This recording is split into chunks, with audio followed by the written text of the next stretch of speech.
Good evening, Dolphins fans. Welcome to another episode here of On the FinSide with Kat and Powell. Follow us on Facebook, Twitter, all of our social media outlets, the FanSided Network, and FinFanatic.com as well. We are taking a look at our front seven for the Dolphins with less than 2 weeks away from the beginning of Dolphins training camp and three and a half weeks away from the Dolphins' first preseason game here on actually almost a month. It's wish it would be sooner, but first preseason game I think is a month from today on August 14th. So we're continuing to go through here, and we've got a couple of positional previews left, doing the front seven here today as well as the defensive back spot. So Paul, we always look at the front seven, and it gets so hard to talk about just defensive tackle or just edge or just linebacker, because so many of these players fall into can possibly be in different spots. Is Andrew Van Ginkel, is he an off-ball linebacker? Is he an edge player? Is he a defensive end? Who knows? That's why we talk about the whole shebang here. But, we're going to talk about over half of the defense here with the front seven. So this is a unit very responsible for the Dolphins being first and third down defense last year, first in turnovers, sixth in quarterback rating, sixth in points allowed in the NFL. So a very impressive group in the front seven here, and one that's very important for the Dolphins here.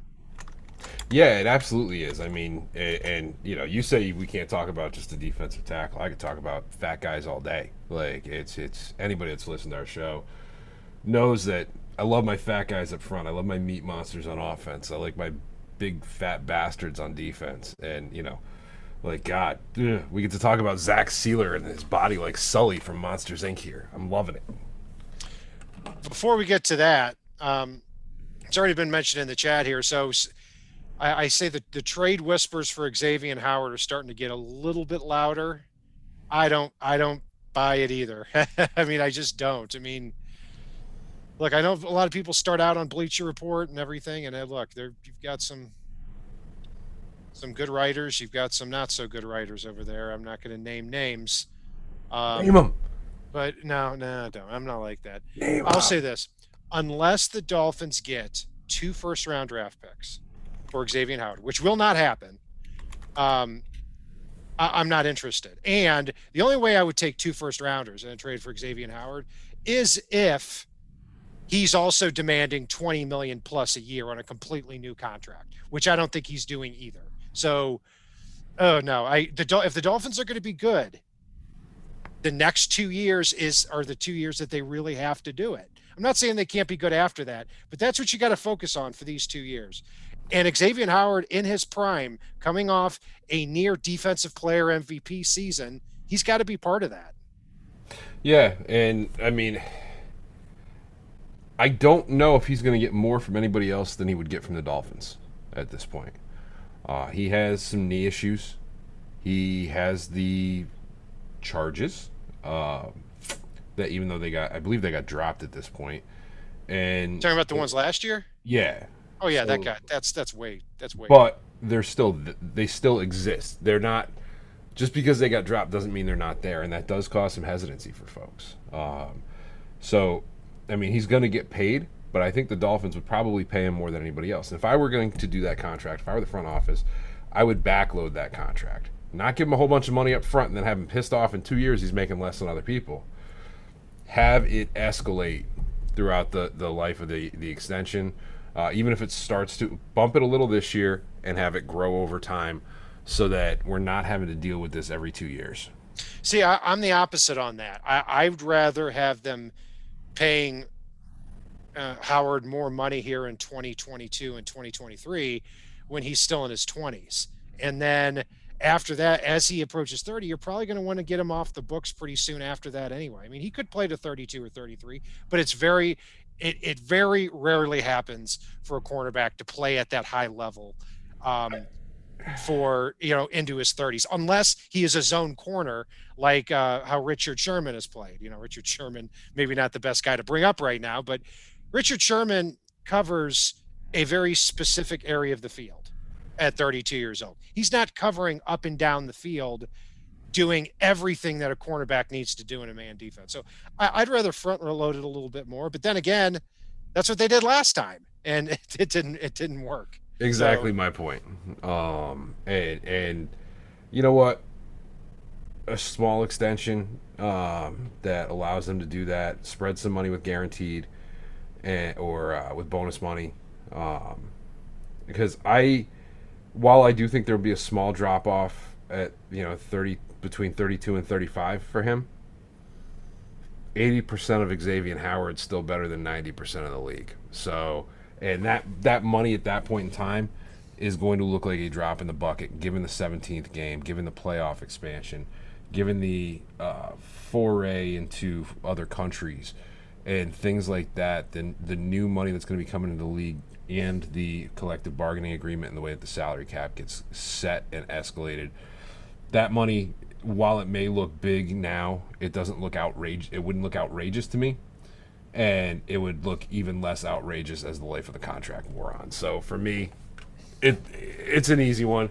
Here, we're going to do this one time, and you have to make it known to the other players in the locker room, we're not renegotiating with you every year. This is a special situation based on the way he proved it last year. If you go out and you make almost defensive player of the year, we'll talk about your contract. exactly right, and that's where a lot of people say it sends a bad message to the team or sets a bad precedent. No, it doesn't. It doesn't set it. Look, and here's my comparison. If Zack Sealer, who we're going to talk about here, who's a fantastic player, he just had a new contract last year. If he plays better this year, he's not going to go to the Dolphins and say, I want a new contract already. They're going to say, no, you're not Xavier Howard, this, a defensive MVP candidate. You're a good player. That's what we signed you for. So I don't think there's a precedent set. I don't mind making exceptions for one of the best defensive players in the league when he wants it. So, but I know that there's the Dolphins part of it too, Paul, where he got the money, a lot of the money up front, and now he's acting like he just didn't get that money. Well, that's not the case either. So I can understand that. It's all part of the dance here. But I think at the end, what's going to happen is that they're going to make Howard the highest paid cornerback on the team, but not Jalen Ramsey, type of extension. So I'm sorry, I rambled on there. Go ahead. No, and actually Jeff said something similar in chat about he just wants to be paid more than Jones, and I think that's right. It's, if you're the best person at your job, you don't want to make less than the guy next to you doing the same job as you. And that's 100% true. Anybody has that mentality where if you're at your job and you can flip 30 burgers when the guy next to you can only flip 10, and you find out he's making more than you, you're going to be pissed off and, have a conversation. So, yeah, I can understand that. And it's a lot of it's the timing. I mean, Howard got the extension, and then Byron Jones was signed the next year. So I can understand that. Sorry, I just want to answer one thing in chat before we move on. Chad Dinsky asked me what happens when Byron has a better year this year, and I want to take that one because look, I'm a UConn guy. I've met Byron's family. Byron's a great dude. No way. The only way he has a better year than X is if X is on IR. Yeah. If his numbers get inflated, it's because he's playing across from X. I love Byron. I want Byron on this team, but you can't. I think there's more of a possibility that something happens to Howard, like the knee starts acting up and he's either hurt or a step slower than there is of Byron Jones just having this out of his mind season. He's not that type of player. He's not. No. He can't do physically what Xavier Howard can. He's not the playmaker he is. He's just a solid overall cornerback, and I'm very happy that the Dolphins signed him last offseason. So the secondary goes hand in hand with the front seven and the pass rush here. And, the big changes here on the front seven, Paul, obviously, the Dolphins draft Jalen Phillips in the first round, and then they trade Shaq Lawson to the Texans for Bernard Rick McKinney, who is a former Pro Bowl linebacker, was hurt last year, but before that, very, very durable, big 6'5", 250-pound inside linebacker. And they also cut Kyle Van Noy. So those are the major changes there. But other than that, a lot of the same guys return. On the defensive line, You've got Emmanuel Ogbah as your top pass rusher until at least Jalen Phillips overtakes him on that. At defensive tackle, you really do know what to expect. You're going to have a three-man rotation of Raekwon Davis, Christian Wilkins, and Zack Sealer. You're going to have some other guys peppered in there, but that's basically it there.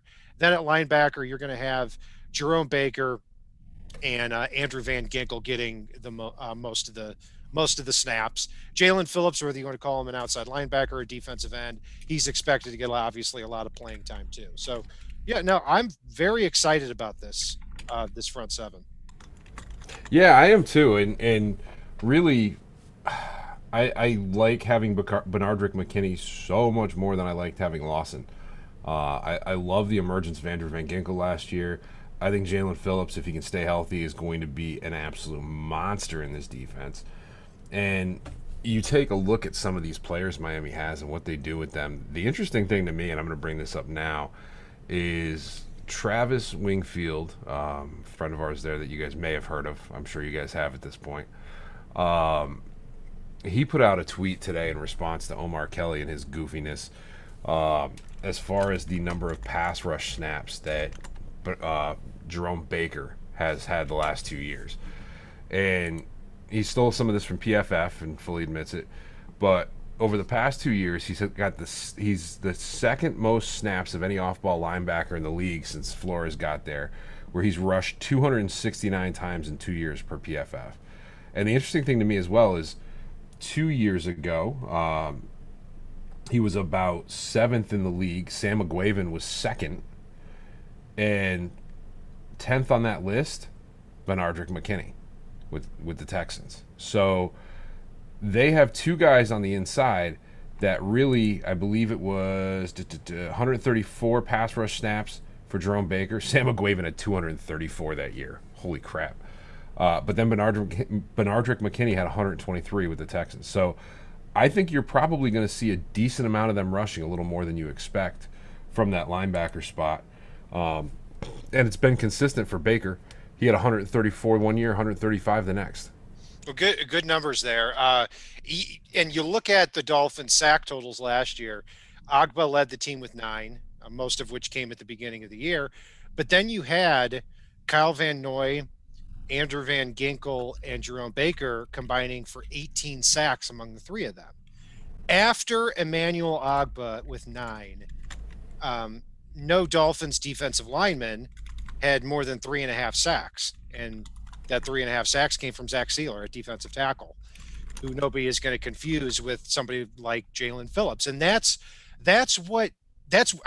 got to be honest. I'm more excited about Jalen Phillips on defense than I am about Jalen Waddle on offense because of what he can bring to complete the defense. Because I love that the Dolphins play this aggressive, bring the house, cover zero style of defense. That is awesome to watch. I was begging for that with these Bengals defensive coordinating buffoons for years who played this zone heavy crap. The reason is, yes, they can still blitz linebackers. They can still bring the house. The Dolphins blitzed more than any other team in the NFL except for 3 teams last year. But you can't do that every play. It's not sustainable. So that's why you've got Jalen Phillips now. So now you have the ability to have Jalen Phillips and Emmanuel Ogbah coming off the edge. So when you don't want to blitz, you don't have to, and you can still get to the quarterback a lot of the time. So those blitz numbers are deceptive. It's, yes, they technically, by normal football, you line up your 3-4 or 4-3 or whatever you're running on defense, and those guys from the second level come in, that's always a blitz. With this amoeba defense that they like to run, this positionless front seven that they like to run, it's not necessarily blitzing in the traditional sense, even though it's going to go down as on PFF. Those are the 4 players or 5 players on this play that are designed to rush the passer, and these 3 or 4 players are designed to drop into some zones on those plays, as opposed to, like, okay, the front 4 are definitely coming.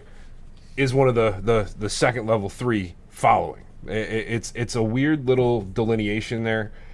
But again, it's because of the positionless way and the fact that like we can't talk about somebody as just a defensive tackle or a defensive end or an off-ball linebacker really per se because they're rushing so much, like we just talked about with Jerome Baker. Anyway, it's they're moving all over and coming up to the line of scrimmage before the snap, really being a pseudo lineman. It's a tough thing to describe, but it's not necessarily the blitzing in the traditional sense because that's just everybody on the front seven is movable. Right. Yeah. If I understand what you're saying is they're not, they don't, the Dolphins do a phenomenal job. And so much credit goes to Brian Flores and Josh Boyer.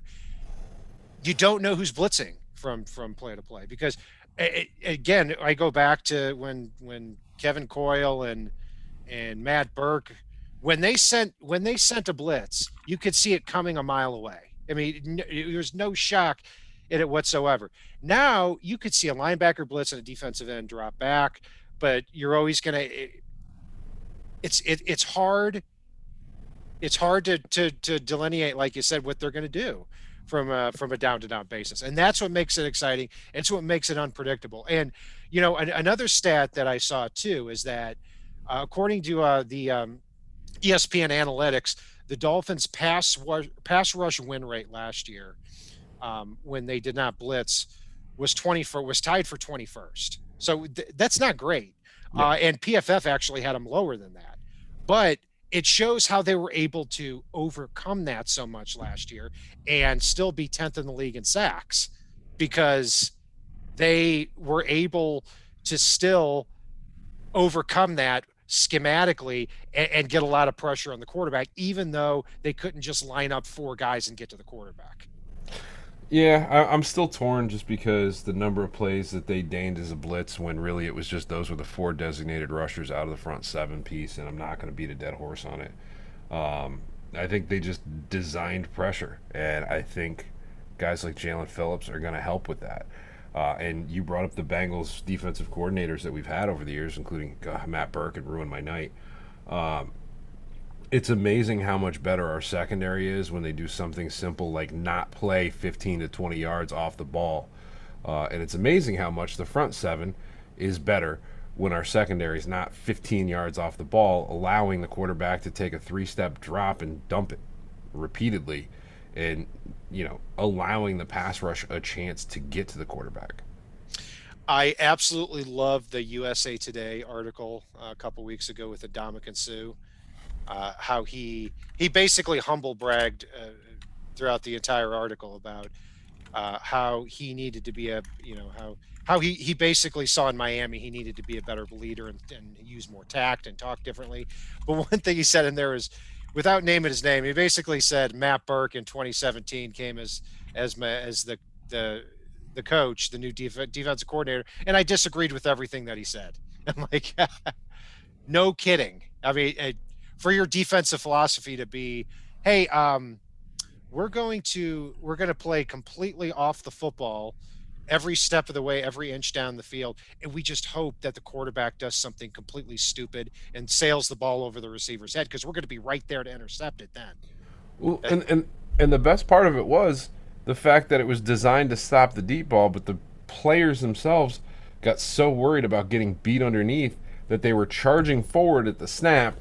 So one double move, and that guy was so far gone, their momentum was so bad that it was just forget about it. Like, oh, look at him go. Great. I'm glad we played 15 yards off the ball for nothing. Yeah, it was a cover 3 bail technique type, and it was embarrassing. It was a cover ew. Gosh. So looking at the defensive line here, so it's one advantage too that the Dolphins do have heading into the season is at this time last year, the Dolphins basically had Christian Wilkins at defensive tackle because Zack Sealer was somebody who showed some promise in a few games in 2019, but we didn't really know what to expect. Raekwon Davis was a late second-round pick. He didn't hear much about out of camp, and then I thought he was terrible in the first month of the season last year. And then he got better and better and better, and now you can really count on him to be that stay-at-home defensive tackle that can add a lot of muscle there in run defense. So really you know what to expect out of the defensive tackle spot, I think. And then after that, you bring in Adam Butler from New England, who has I think he had 18 sacks over the last 3 years for the Patriots. I think the most on their team. I could be mistaken on that. To add some more pressure from the defensive tackle spot. So I do think Adam Butler is a lock too to be on that. And then that sets up an interesting competition, maybe for the last defensive line spot between John Jenkins and Jason Strowbridge. Maybe both of them make it. But I think more than likely the Dolphins are going to go with one or the other. Here's the thought, and I know you'll love this, and I'm not sure if you said it because I was looking at my own stuff during part of what you said, and I apologize. I've kind of come around on the thought of trading Christian Wilkins. What are you getting for him? I would take a second at this point and just write it off. Yeah, I would too. Uh, I'd probably take a third. Yeah. I just, no, third, no. A second, I would do a second. I don't think anybody would offer it. Look, Wilkins is, and this really does depend on where you get drafted in that context, because I think Wilkins is a good player. And if the Dolphins had drafted him in the same spot they drafted Raekwon Davis, late in the second round, I think we would have said that's a good pick. Was he worth the 13th overall pick in the draft in 2019? Probably not. He's still a good player though. And I think it's important that the Dolphins, at least over the next 2 years, as Tua grows, and they've got a lot of players here on rookie contracts, that they continue to harvest those good players on rookie contracts. Well, and here's part of my justification here. I would start along those three true defensive line positions. I would start Emmanuel Ogbah, Raekwon Davis, and Zack Sealer at this point. It's Sealer is better against the run and can rush the pass better than Wilkins. Davis is that stout guy in the middle that knows that can occasionally get through and cause some havoc. Ogbah is Ogbah. And then after that, like you said, you've got Butler, you've got Strowbridge, you've got Jenkins, you've got Benito Jones. Nick Coe is intriguing, and they've still got, what's his face there, Quiraz Nito, the international prospect, to potentially get involved. And let's not forget, Ledbetter and Render looked good in the preseason a couple years ago, and when they got a chance. So you've got a lot of bodies along that defensive line that you might want to get a crack at. And it's not I dislike Christian Wilkins. I like his energy, but he's not as good as the guys behind him, or a guy behind him at least. I think I like Sealer and Raekwon Davis more than Wilkins. Yeah. I'll tell you that, and I think that's what you're saying too. I do like that three-man defensive tackle rotation, though. That's why I would stay with him. It would make him a little bit more expendable to, especially with Adam Butler in the picture. But the main thing is, if you try to trade Christian Wilkins, which is not being talked about, let's get that straight. I don't think you're getting more than a fourth or a fifth round pick for him. I just a 6'4", 310-pound defensive tackle who doesn't get a lot of sacks, doesn't pressure the quarterback a lot, is just okay against the run. An okay defensive tackle, that's a fourth or a fifth round pick at best. So no, I would hold on to Wilkins for that reason. But looking at the rest here, Jason, you mentioned Ledbetter, and not only did he play well in preseason in 2019, he actually got a sack in his first game. Mm-hmm. Then he went down for the year, and nobody's heard from him since. So I got to be honest, up until a couple of days ago, I had to do a double take and say I didn't even think he was on the team still. But yeah, I mean, if he's healthy, I think it's possible that if the Dolphins keep, 6 defensive linemen, that maybe he challenges Jason Strowbridge for a roster spot. It is. It's absolutely possible. I mean, Strowbridge is a guy that I really want to see a little bit of this preseason. He was a guy I was very high on when they took him late last year, and I can't remember the exact round they took him in. Fifth round, yeah. It was a fifth. I thought. Yeah, it was middle of the fifth. Yeah, I was. Oh, he was the second fifth rounder after Blake, right? No, after Weaver. Went Weaver. I think it went Weaver, Strowbridge, and then Blake Ferguson was 6th round. Okay, but regardless, it's. I really, really liked him coming out of college, and then there were moments, and then he just disappeared. And there wasn't anything that anybody could point to. I talked to a lot of people behind the scenes down there, and nobody could really point to anything negative, but nobody could ever really point to anything positive either. He was fairly invisible, which is both a good and bad thing at the positions he plays. And I'd be very curious to see if the speed of the game slows down for him, because he was a very productive player in college. He wasn't a flashy player in college. I mean, he never got, I think his career high in sacks was 3.5 at North Carolina. But he's a toolsy guy. I mean, he's athletic. He's 6 foot. What, he's 6'4", 270 pounds. And if you draft someone like that in the middle of the 5th round, and they are just a really good, backup defensive end, rotational guy who averages 15 or 20 snaps a game, for a couple of years, that's good value in the 5th round. You're not going to get. You're not going to get a Zach Thomas in the 5th round every year. It's just not going to happen. So Strobridge, he's got to take that next step up, because, yeah, he didn't show a whole heck of a lot last year, but he definitely does have the raw toolkit. I have him making the roster too, and I keep talking about it's either Jenkins or Strobridge. I think on my roster here, I actually do have them both making the team. Tyshawn Render, who has played a few games for the Dolphins and has spent most of the time in the practice squad. He, Benito Jones, Nick Coe, guys who really do have to step up. Maybe you see a couple of them on the practice squad again. The guy I'm looking at, though, Paul, as the domino that could make the rest of this defense go, to me, is Andrew Van Ginkel at linebacker. I mean, this is the way I look at the linebacker position. I'm actually not the biggest Bernardrick McKinney fan, to be honest with you. He's played a lot of games in his NFL career. He's going into, I believe this is his 7th year. He was drafted in 2015. He was hurt last year. He can be a little bit stiff because he's so giant. So I understand. I would take him over Shaq Lawson, no doubt about that. But my point is that at linebacker, Jerome Baker is obviously going to be on the field for just about every play. And if Andrew Van Ginkel can take that next step up, and we're talking about 5.5 sacks, 3 forced fumbles last year. He's already on the way up. If he could take another step up and take Kyle Van Noy's reps, I think that's an upgrade. And then from that point, you're not looking for McKinney to take over Van Noy's role. You're looking for him to be better than Landon Roberts, which is a layup for him. So that's kind of how I look at the linebacker spot. Yeah, no, and I'm glad you said that, because I was literally just about to ask you if you would take Jerome Baker and Bernardrick McKinney at those 2 linebacker spots with Andrew Van Ginkel at that other linebacker spot. And obviously Jalen Phillips wasn't even a possibility, but until this year. But hell, I'll be honest, even if we hadn't drafted Jalen Phillips, I would have taken Van Ginkel, Bernardrick McKinney, Baker, and Vince Beagle over last year's lineup at this point. Yeah. Speaking of Vince Beagle here, a question I asked on Twitter is, there are a couple of players on the roster that I asked, are they locks to make the roster? And by locks, let's say, I don't know, 90 or 95% chance of making the roster or better. I looked at Lynn Bowden, Michael Dieter,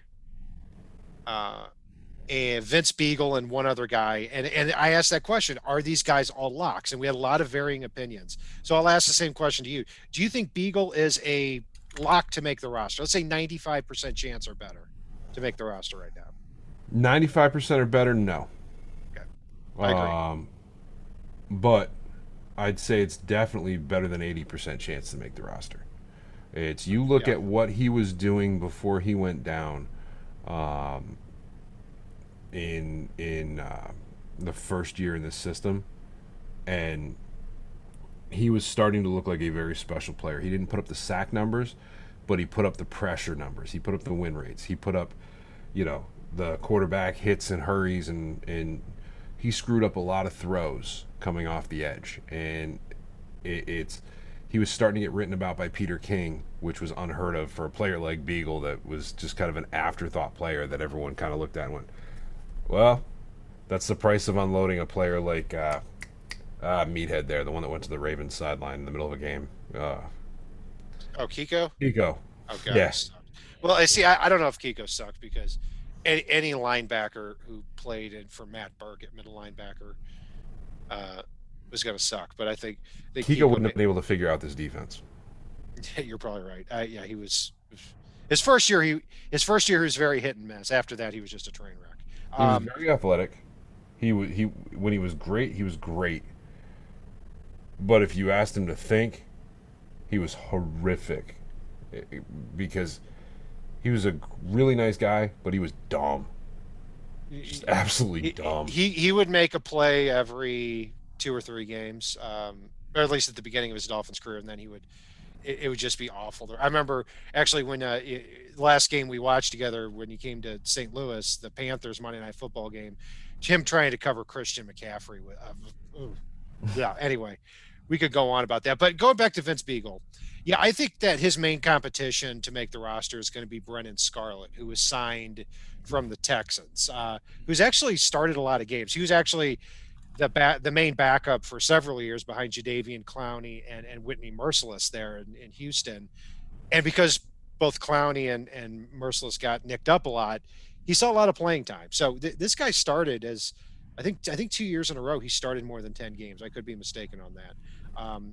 But yeah, I thought he was a pretty good under the radar signing, but I do think Vince Beagle and Brendan Scarlett are going to be competing for one roster spot. And that's where it gets fascinating too when you look at this roster now is you're talking about guys like Jakeem Grant, Vince Beagle, Brendan Scarlett, John Jenkins, maybe not even making the team. And we're looking at them as pretty good football players still. Yeah, I mean, you look at the roster 2 years ago, and it's it almost looked like somebody just took a Mad Lib and wrote random names in there across a lot of the positions. And now in 2 years, Greer and Flores and company and Reggie McKenzie, and I'm blanking on the third name in that front office of the trifecta. Marvin Allen. Yeah, Marvin Allen. Uh, have rebuilt this roster in such a way that we've got multiple positions that we're talking about trying to trade players before making cuts, which is phenomenal to me. I mean, you watch teams not be able to rebuild a roster in a decade. Let's face it, we've watched a team not be able to rebuild a roster in a decade. Maybe bits and pieces, but there was never a point where they had positions so deep that it was like, oh, we're going to have to trade a couple of these guys because we can't keep them all. Usually it was like, all right, well, we'll cut these guys and then we'll keep an eye on these other rosters and try to sign somebody to replace those last couple. So, Well, my rule of thumb is that I don't like to trade a player like on a rookie contract where you're not paying them all that much, and then turn around and use that draft pick to hopefully get that type of player. Because you said like you talked about through Christian Wilkins out there. If you got a fourth rounder for Christian Wilkins, I would hope they would, and then they drafted a defensive tackle the following year in the fourth round. I would hope he would be as good as Christian Wilkins, which he probably wouldn't be. And I got to take an issue with someone in the chat here, and it's on the FinSide here. That's you. As far as snap counts, yeah, I agree with Chad right there. Christian Wilkins is going to get more than 30 to 35% of snaps on defense. he asked what I would do. Oh, gotcha. Okay, gotcha. Okay, then Yeah. that makes sense. Never mind. I take it back. Yeah, I'm with you on that. I had to think because it was like 45 minutes ago I put that down. Yeah, see, it's just why I can't do two things at Your once. internet is slow. You see why I can't. No, not this week. I'm not at the freaking lake where the whole internet went out for 2 days after our show. So we got lucky actually. I'm out there That's in the right. We sticks. crashed the internet at the lake house. Marty Bird was out there in the lake cutting down wires out there for some reason. I don't know. I didn't get a chance to ask him. For those who watch Ozark, that's a reference on that. Anyway, I'm really getting offline here. So the rest of the roster at linebacker, Duke Riley is somebody that was, again, along with Brendan Scarlett, kind of an under the radar signing, was a former third round pick at LSU. I think he could be kind of that pass defense guy in the middle of the defense, because McKinney and Van Ginkel are not necessarily known for their pass defense. So Riley, you didn't pay much. What, a 1 year, $1.5 million contract there? I think he could be interesting there. So we'll see about that. And yeah, I do think Calvin Munson makes the roster. It's for the same reason I think Matt Collins makes the roster. Well, Paul, you can't cut Clayton Fedulum, Calvin Munson, and Matt Collins. The Dolphins are just not going to do that. Well, Not and all of them. don't forget Jamal Perry. Yeah, I mean, well, actually, if you cut Fedulum, you're keeping Perry. There's no doubt about it. No, You can't just have 7 pure wide receivers. Some of these guys have to play special teams. That's important to Brian Flores. So yeah, I think Calvin Munson. we've got special teamers in spades.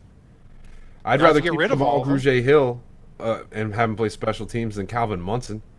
I probably would have rather had Grugier Hill over. Yeah, definitely over Munson. Probably over Duke Riley too. So. Mm-hmm.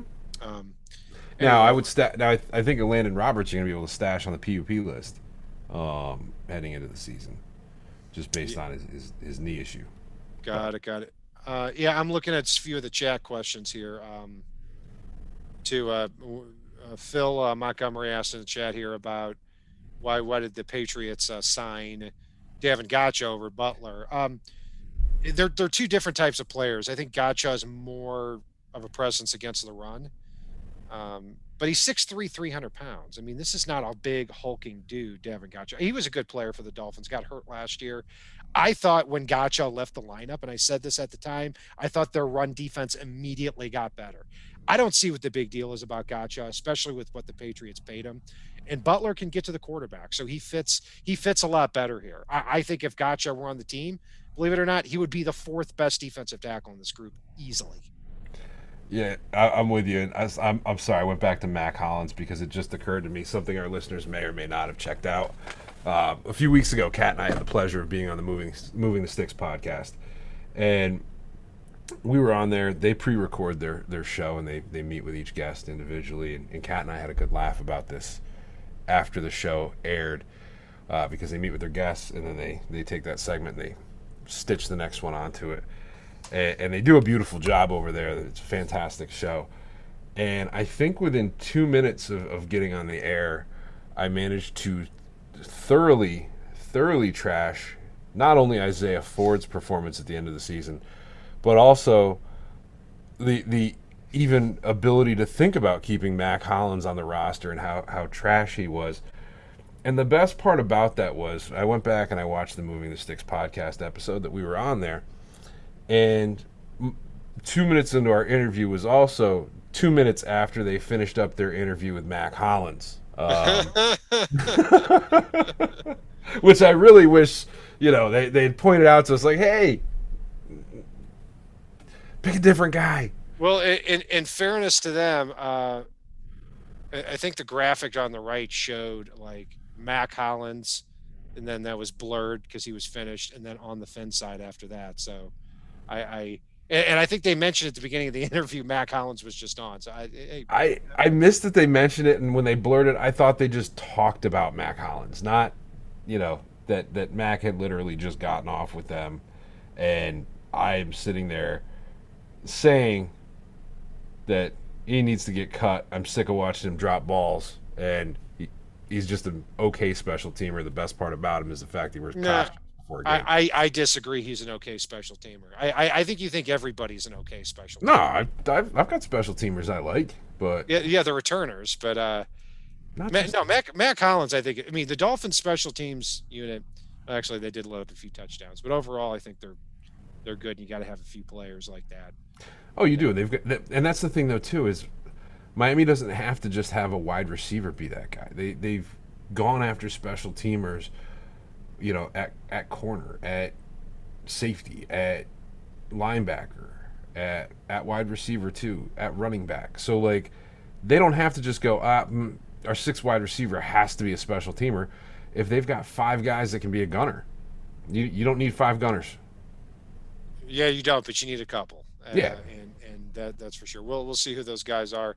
So yeah, Paul, overall, I'm excited about this front seven. I think that having Phillips opposite Agba, having an established three-man defensive tackle rotation. Andrew Van Ginkel broken out, or starting to break out last year and getting an even bigger role this year. And now you pair a big Bernardrick McKinney with Jerome Baker in that defense. Yeah, I'm certainly excited. I'm more excited about the secondary as long as Xavier Howard comes back here. So before we sign off, any additional thoughts? No, just a reminder for folks: make sure you go out and check out Dolphins NYC's MetLife Takeover. I will actually be going again this year, which is going to be awesome. We'll get Cat up there one of these years. They do a fantastic job, and they've got upgrade options. I think if you do the total package with them, I think it's like $10 cheaper than it's ever been, and it's a great time. Usually, a lot of the beat writers come out there. Sometimes some of the players' families come out there. Joe Rose does his show from the tailgate every year. Nat Moore comes out every year. Tom Garfinkel. A couple of years ago, they had the Marx Brothers. They've had Terry Kirby. Sam Madison's gone to the game with us a few times. I mean, obviously Sam won't be there. He's a little busy out in Kansas City now. But, you start running down the guys that have been there, and it's a really cool experience with thousands of Dolphins fans. So make sure you guys check it out. Dolphins NYC on Facebook or dolphinsnyc.com. Again, Igor, Michelle, the crew, and by the way, they raised $10,000 for charity at last year's, which is amazing. Absolutely, they do great work, and thank you all for joining us here on this Wednesday night. We're going to do the defensive back position here on Saturday morning this weekend, and we're getting very close to training camp, and we're going to have some future show on the training camp battles as well. I'm Brian Kett, NFL on Twitter. Paul is fanatic_pick.